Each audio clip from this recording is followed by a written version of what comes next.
It was a hot and busy Friday night in Lagos. Cars were stuck in traffic. People were tired and honking their horns. Everyone just wanted to go home. Tunde sat in his car, waiting. He had worked all day at the bank and hadn't eaten since morning. Now it was almost 10 p.m., and he was very hungry. Suddenly, he smelled something in the air. It was smoky, spicy, and very sweet. His stomach made a loud noise. "SUYA," he said to himself, licking his lips. He looked out of his car window and saw something strange. On the side of the road was a small SUYA stand. It had no name, no crowd, and no music. Just a small table, a burning fire, and one man turning meat over hot coals. Tunde was surprised. He passed this road every day. But he had never seen that SUYA spot there before. He quickly parked his car and walked over. The SUYA man was tall and slim. He wore a big cap that covered most of his face. He also wore gloves and a long shirt, even though the night was hot. He didn't greet Tunde. He didn't say anything. Tunde asked, "How much for this one?" The man said nothing. He just picked up some meat, weighed it with his hands, and held up 2 fingers. 2,000 naira? Tunde asked. The man nodded once. Tunde gave him the money. The SUYA man sprinkled pepper, added onions, wrapped it in old newspaper, and handed it to him. Tunde opened it and took one bite.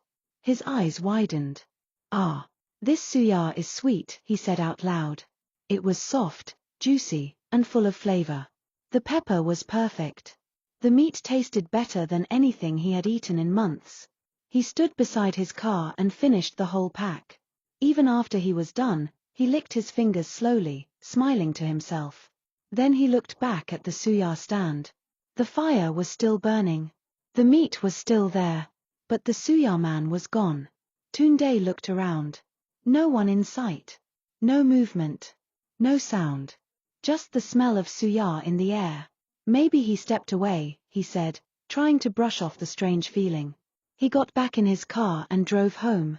That night, he slept like a baby. No dreams. No noise. Just quiet. But when he woke up the next morning, he felt different. His body was lighter. His head felt sharp.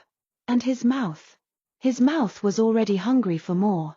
He couldn't stop thinking about that SUYA. The next evening, Tunde closed from work around 7:30 p.m. He didn't even think twice. Before going home, he drove straight to the same SUYA spot near Ohodu Burger. The man was there again, quiet, standing alone by the fire, not talking to anyone. No name. No smile. No hello. Tunde gave him 2,000 naira again. The same routine. No words were spoken. Just SUYA, pepper, onions, and the unforgettable smell. Once again, the meat tasted perfect. Even better than the day before. Tunde felt happy. Too happy. And from that night on, it became a habit. Day after day, he kept going. Even when he wasn't hungry. Even when he had food at home.